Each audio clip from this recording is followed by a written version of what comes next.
नमस्कार दोस्तों and hello everyone, कैसे हो आप सब। आशा कि आप सब ठीक होंगे एंड अच्छे से अपने एग्जाम्स की तैयारी कर रहे होंगे या जो एग्जाम आपने दे दिए हैं वो अच्छे से हो गए होंगे। तो कुछ अपडेट्स हैं आपके लिए। आई होप आपने अभी तक वो अपडेट देख लिए हों। अगर नहीं भी देखे हैं तो उनको इस वीडियो में हम एक्सप्लेन करने वाले हैं।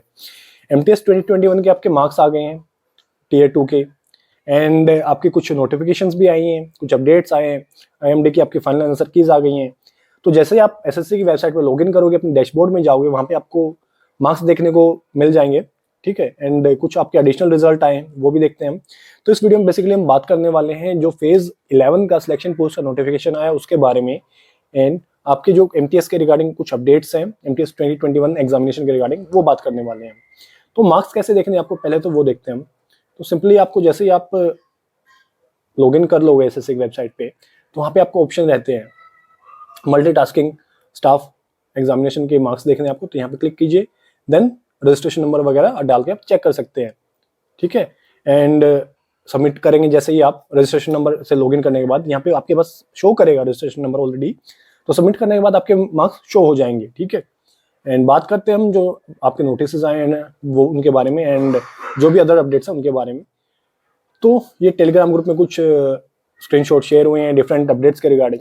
तो किसी कैंडिडेट को ईमेल आया था, ये ईमेल आया था उनको 24 फेब को एंड उनको दोबारा बुलाया गया था 27 फेब को।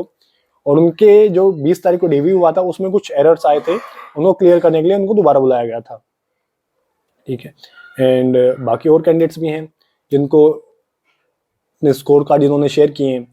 ठीक है, ये कैंडिडेट हुए थे रिजेक्ट विदाउट सिग्नेचर। तो जिनका भी मार्क्स अच्छे थे और उनको लग रहा था कि मेरा नाम क्यों नहीं आया लिस्ट में डीवी के लिए, तो ये रीजन हो सकता है आपके लिए। एंड कुछ कैंडिडेट ने फिजिकल भी दिया था। ठीक है, एंड उनका नाम नहीं आया था हवलदार वाली लिस्ट में, तो ये रीजन हो सकता है। वो प्रेजेंट थे बट उनका पीटी पीएसटी क्लियर नहीं हुआ है। इन केस अगर आपको लगता है कि आपने पीटी पीएसटी क्लियर किया तो आप एसएससी से कांटेक्ट कर सकते हैं। ठीक है, अभी बात करते हैं हम जो नोटिस आए हैं उनके बारे में। ये नोटिस तो हुआ आपका अब पेज 11 सिलेक्शन पोस्ट का। ठीक है, इसमें क्या क्या डिटेल्स दी हुई है वो बात करने वाले हैं एंड एक्सप्लेन करने वाले हैं इसको। तो जो आपके फॉर्म भरे जा रहे हैं वो 6 मार्च से 27 मार्च तक भरे जाएंगे। 28 मार्च आपकी लास्ट डेट है ऑनलाइन फी पे करने की एंड आप चालान जनरेट करने की भी सेम डेट है। 29 तारीख को बैंकिंग आवर्स के रहते हुए आप अपना चालान सबमिट कर सकते हो। 3 अप्रैल से लेके 5 अप्रैल तक आपका करेक्शन विंडो ओपन रहेगी। इन केस डेट एक्सटेंड होती है तो ये भी चेंज होगी। जो आपके टेंटेटिव डेट्स है एग्जाम की वो हैं जून से जुलाई 2023। आगे बढ़ते हैं, हम बात करते हैं। एक पॉइंट लिखा होता है हर नोटिफिकेशन में गवर्नमेंट जॉब की, government tries to have a workforce which reflects gender balance and women candidates are encouraged to apply। Main बात है हमारी बहनों को ज्यादा से ज्यादा अप्लाई करना चाहिए एंड गवर्नमेंट जॉब के लिए कोशिश करनी चाहिए। तो किसी भी कैंडिडेट का जो कैंडिडेचर है वो प्रोविजनल रहेगा जब तक उनका कैंडिडेचर की या उनके डॉक्यूमेंट्स बाकी क्राइटेरिया वेरीफाई नहीं हो जाते हैं। और उनको एडवाइस दी जाती है कि एसएससी की वेबसाइट पे जाके अच्छे से अपना कैंडिडेचर या अपनी एलिजिबिलिटी क्राइटेरिया चेक कर ले। ठीक है, सभी पोस्ट के लिए क्राइटेरिया दिया हुआ है इस नोटिफिकेशन के एंड में। बट अगर आप एसएससी की वेबसाइट पे जाते हो, वहाँ पे लॉगिन करते हो, कैंडिडेट डैशबोर्ड में जाते हो, then latest notification, then phase 11 selection post detail link में जाओगे तो वहाँ पे आप कंप्लीटली चेक कर सकते हो कि किस पोस्ट के लिए क्या क्राइटेरिया है, क्या एजुकेशन क्वालिफिकेशंस है, क्या एक्सपीरियंस मांग रहे हैं। ठीक है, तो आप सभी चेक कर सकते हो क्योंकि इसमें काफी पोस्ट आती हैं डिफरेंट जोन्स के अंदर, डिफरेंट डिपार्टमेंट्स के अंदर, जो कि स्पेसिफिक लोकेशन की होती हैं। उसमें इंजीनियर पोस्ट भी हैं, उसमें लाइब्रेरियन पोस्ट भी हैं। ठीक है, उसमें ट्रांसलेटर पोस्ट भी हैं। सब किसी में एक्सपीरियंस मांगा जाता है, किसी में आपका क्वालिफिकेशन अलग रहती है। वो आप अच्छे से चेक कर लें। जो भी कैंडिडेट एक पोस्ट से ज्यादा पोस्ट के लिए अप्लाई करना चाहता है उनको सेपरेटली अप्लाई करना होगा। वो आप किसी भी पोस्ट के लिए अप्लाई कर सकते हैं, मल्टीपल पोस्ट के लिए अप्लाई कर सकते हैं। ग्रेजुएशन लेवल, 12th लेवल, आपका पोस्ट ग्रेजुएशन लेवल भी कुछ जॉब्स होंगी, लेकिन वो ग्रेजुएशन लेवल एग्जाम ही होगा आपका, एंड 10th लेवल भी। तो आप डिफरेंट जोन्स में मल्टीपल एप्लीकेशन डाल सकते हैं। ठीक है, सभी पोस्ट के लिए आपके लिए अलग अलग एप्लीकेशन डालने होंगे। और जो आपका एक लेवल का एग्जामिनेशन होगा, मान लो 10th लेवल का है और आपने डिफरेंट जोन्स में भरा हुआ है, तो जहाँ पे भी आपने एग्जामिनेशन सेंटर डाला होगा वहीं पे आपका एडमिट कार्ड होगा और एक लेवल का एक ही एग्जाम होगा, 10th का एक, 12th लेवल का एक और ग्रेजुएशन लेवल का एक। तो आगे बढ़ते हैं हम। रिजर्वेशन के बारे में इन्होंने बताया हुआ है किसको क्या रिलैक्सेशन मिलेगा। ठीक है, एंड इन्होंने साफ पॉइंट दिए हुए हैं कि ओबीसी और ईडब्ल्यूएस एप्लीकेंट्स के लिए आपका जो क्रूशियल डेट रहेगा वो 27 मार्च 2023 रहेगा। इससे पहले पहले आपका सर्टिफिकेट बना होना चाहिए और आप एनसीएल नहीं होनी चाहिए। एनसीएल मतलब नॉन क्रीमी लेयर में होने चाहिए, आप क्रीमी लेयर में नहीं होनी चाहिए। एंड आपका कैंडिडेचर कैंसिल किया जा सकता है इन केस आप अगर आपका सर्टिफिकेट इस एनेक्सर के अकॉर्डिंग ना बना हुआ हो, एनेक्सर 7, या फिर आपका सेंट्रल फॉर्मेट में ना हो, ठीक है। और आपका जो कैंडिडेचर है प्रोविजनल रहेगा जब तक आपका अपॉइंटिंग अथॉरिटी या डिपार्टमेंट वेरीफाई नहीं कर लेता है, ठीक है। इन केस अगर आपका इसके अकॉर्डिंग नहीं बना तो आपको रद्द भी किया जा सकता है आपका कैंडिडेचर। सेम ईडब्ल्यूएस के बारे में बताया इन्होंने कि ठीक है।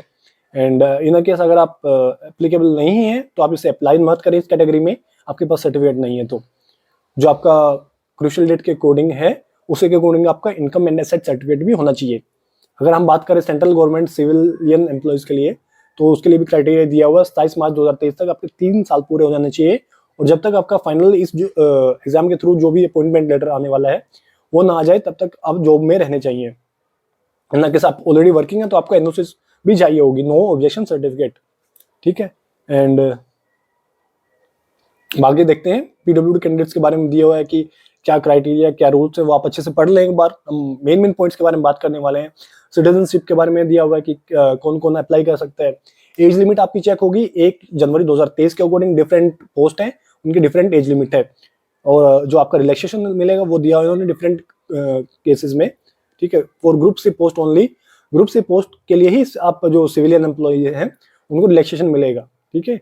एंड एक्स सर्विसमैन कैंडिडेट्स के लिए जो आपका क्राइटेरिया है वो आपका होना चाहिए क्रूशियल डेट को पूरा हो, और एक केस में आपका उससे 1 साल मैक्सिमम 1 साल तक आपका पूरा हो जाना चाहिए, या तो आपका 27 मार्च तक या उसके 1 साल बाद तक आपका पूरा हो जाना चाहिए क्राइटेरिया।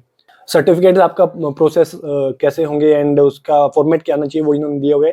सेंट्रल फॉर्मेट में होना चाहिए, इन केस सेंट्रल फॉर्मेट में नहीं है तो जो इन्होंने एनेक्सर दिए हुए हैं उसके अकॉर्डिंग होनी चाहिए, ठीक है। इन केस अगर आप कोई भी कैंडिडेट है और ओबीसी उन्होंने डाला है, however during document verification by intending department organisation is unable to produce the valid OBC certificate, अगर आपके पास सर्टिफिकेट नहीं मिलता है फिर तो आपको वहां से आपका कैंडिडेचर कैंसिल कर दिया जाएगा, ठीक है। खास पॉइंट ओबीसी के लिए इन्होंने बताया हुआ है। अब बात करते हैं हम एजुकेशन क्वालिफिकेशन। आपका एजुकेशन क्वालिफिकेशन होनी चाहिए 27 मार्च तक पूरी। एज आपकी पूरी होनी चाहिए 1 जनवरी 2023 के अकॉर्डिंग। डिफरेंट पोस्ट के लिए डिफरेंट एज है, ठीक है। एंड आपका एजुकेशन क्वालिफिकेशन ओपन से अगर आपके जो एप्लीकेबल हैं तो वो भी आपके लिए एलिजिबल रहोगे। मान लो आपने कहीं से ओपन स्कूल से आपने किया है, 12th किया है, ग्रेजुएशन किया, तो आप एप्लीकेबल रहोगे। अप्लाई कैसे करना वो इन्होंने बताया हुआ है, ठीक है। बाद में इन्होंने ये एप्लीकेशन फीस वगैरह कितनी क्या फीस रहेगी, ठीक है। एंड फीस आपकी 100 रुपीज है मेन कैटेगरीज के लिए, और बाकी SC ST के लिए फ्री रहेगा, वुमेन कैंडिडेट्स के लिए फ्री रहेगा। OBC EWS and UR male candidates के लिए फीस होती मेनली, ठीक है। आपका करेक्शन विंडो 3 अप्रैल से 5 अप्रैल तक खुलेगा। एंड सेंटर ऑफ एग्जामिनेशन दिए हुए हैं कहाँ आपके पास अवेलेबल रहेंगे, ठीक है।